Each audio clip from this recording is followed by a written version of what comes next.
Tidak ada dalil. Tidak ada dalil yang menyuruh kita supaya keluar 3 hari setiap bulan, 40 hari setiap tahun, 4 bulan seumur hidup. Ada pula yang keluar setahun. Sebenarnya 3 hari, 40 hari, 4 bulan, setahun, tidak ada dalil daripada Quran ataupun dari hadis supaya kita keluar seperti itu. Jadi kalau tidak ada dalil daripada Quran dan hadis, kenapa kita nak buat? Apa-apa kita nak buat pun mestilah ada dalil, sama ada daripada Al-Quran ataupun daripada hadis. Tapi tak ada dalil supaya kena keluar sebulan 3 hari, setahun 40 hari, semua hidup 4 bulan, dan orang alim kena keluar 1 tahun.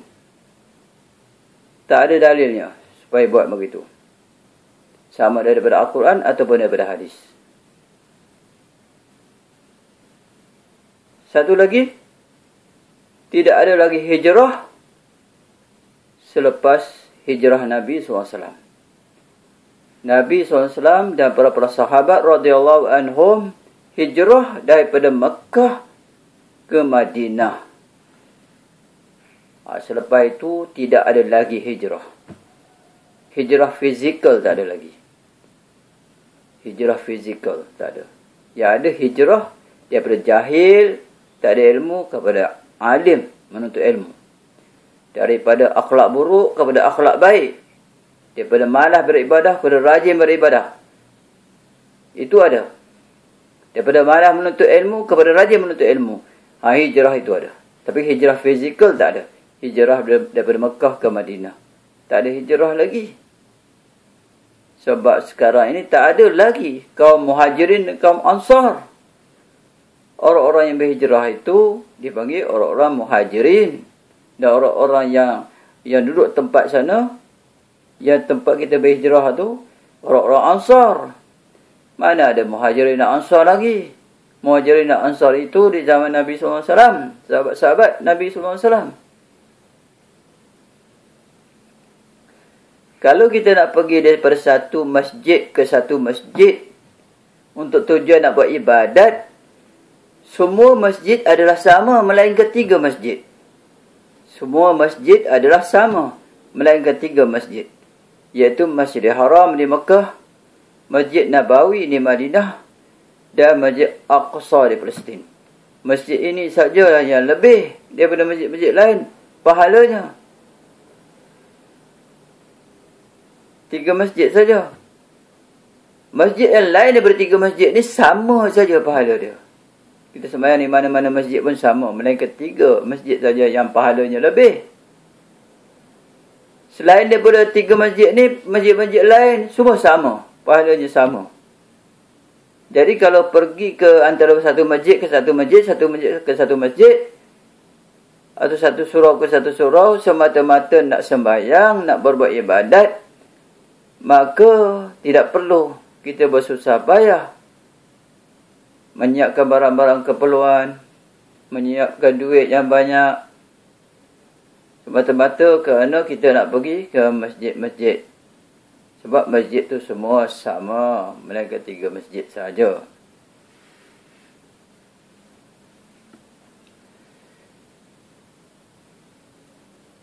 Amar ma'ruf, nahi munkar. Amrun bima'ruf wa nahyun 'anil munkar. Iaitu menyuruh mengerjakan yang ma'ruf, yang baik-baik, dan melarang daripada mengerjakan perbuatan mungkar. Ini memang perintah Allah SWT. Seperti mana firman Allah, kuntum khairu ummatin ukhrijat linnas ta'muruna bil ma'ruf wa tanhauna 'anil munkar wa tu'minuna billah.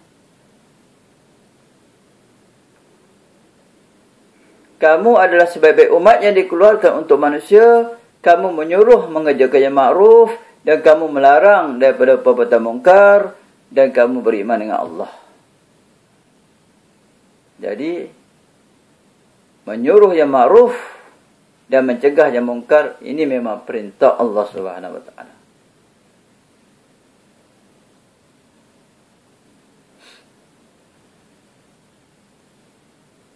seperti mana yang tersebut dalam hadis yang bermaksud lebih kurang sesiapa yang melihat dari kamu sesuatu kemungkaran, maka hendaklah dia mencegah dengan tangannya. Jadi dengan kuasa yang ada padanya. Maka jika dia tidak mampu, dengan lidahnya. Maka dengan lidahnya itu berkata-kata. Maka jika dia tidak mampu, maka dengan hatinya. Iaitu hatinya membenci kemungkaran itu. Dan tidak akan buat kemungkaran itu. Dia menjauhi kemungkaran itu. Artinya membenci kemungkaran itu dan menjauhi kemungkaran itu. Dan itulah selemah-lemah iman. Yang ketiga itu selemah-lemah iman. Pertama, mencegah kemungkaran dengan tangan. Artinya dengan kuasa yang ada pada kita. Yang kedua, dengan lidah iaitu berkata-kata. Yang ketiga, benci dalam hati. Dan itu adalah iman yang selemah-lemahnya.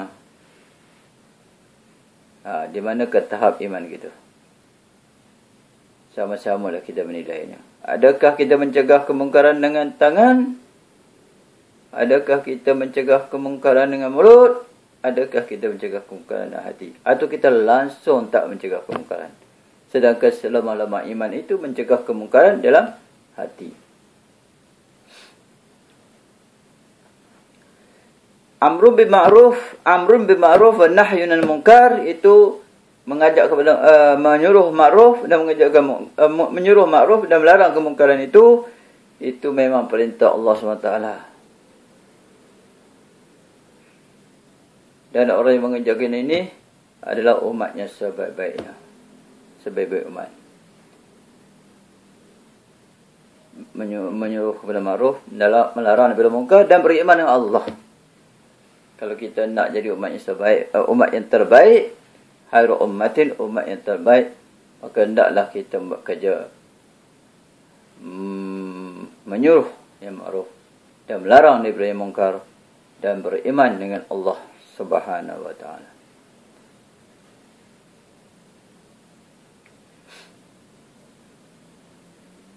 Jadi banyak orang salah faham apa itu tabligh. Mereka faham tabligh itu keluar 3 hari, 40 hari, 4 bulan, 1 tahun. Mereka faham tabligh ni asal daripada India. Mereka faham tabligh ni bawa barang-barang, pakaian-pakaian semua, bawa pinggan, bawa periuk, bawa apa semua, pergi ke masjid, dari masjid ke masjid. Mereka faham tabligh itu. Sebenarnya itu bukan tabligh. Tabligh yang sebenarnya ialah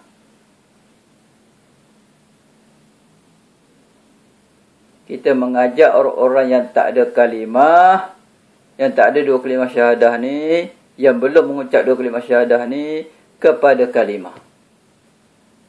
Iaitu supaya dia mengucap 2 kalimah syahadah ni, supaya dia berjaya di akhirat besok. Dengan lain perkataan, ialah mengajak kafir kepada Islam. Inilah tabligh. Mengajak orang yang tak ada kalimah. Kalau orang yang dah mengucap 2 kalimah syahadah ni, kita nak ajak dia ucap kalimah syahadah. Apa lagi? Memang dia dah mengucap dah. Apa nak ajar lagi? Nak suruh dia mengucap lagi? Dia dah mengucap dah 2 kalimah syahadah. Kepada orang-orang Islam kita tidak bertabligh, tetapi kita mentarbiyah. Mentarbiyah iaitu mendidiknya supaya dia taat perintah Allah SWT dan mengikut sunnah Rasulullah SAW. Apabila hanya dengan mentaati perintah Allah SWT dan mengikut sunnah Rasulullah SAW, kita akan berjaya. Bagi orang Islam yang sudah taat perintah Allah dan sudah ikut sunnah Rasulullah SAW, kita mengajak dia supaya menuntut ilmu. Kerana itu kita buka kelas. Belajar ilmu yang fardu ain, belajar ilmu yang fardu kifayah, kita buka kelas. Ini dipanggil ta'lim, iaitu belajar. Ta'lim artinya belajar. Jadi dia ada 3 peringkat. Yang pertama tabligh, iaitu dengan orang kafir. Tabligh artinya tabligh artinya kita mengajak orang kafir mengucap 2 kalimah syahadah. Tabligh artinya kita mengajak orang kafir mengucap 2 kalimah syahadah. Yang kedua namanya tarbiyah, iaitu mendidik orang Islam supaya taat perintah Allah dan mengikut sunnah Rasulullah sallallahu alaihi wasallam.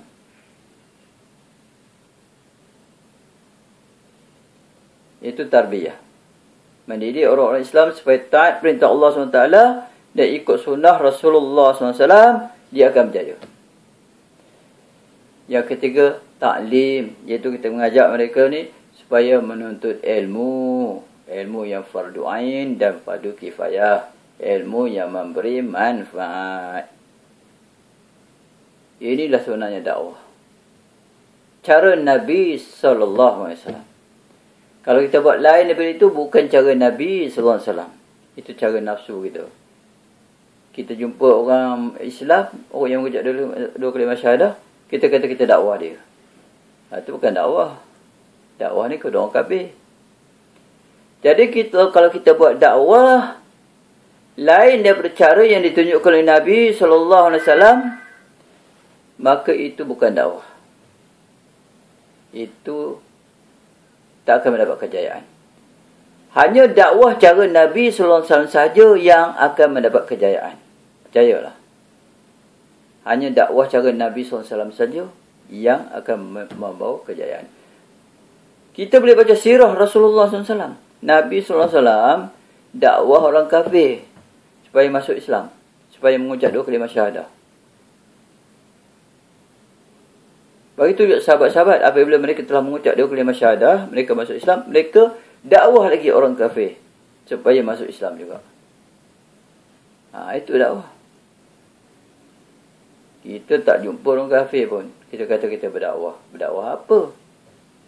Kita hanya berceramah saja, atau memberi tazkirah saja, atau memberi bayan saja. Itu adalah tarbiyah. Bayan ke, tazkirah ke, ceramah ke, forum ke, itu tarbiyah.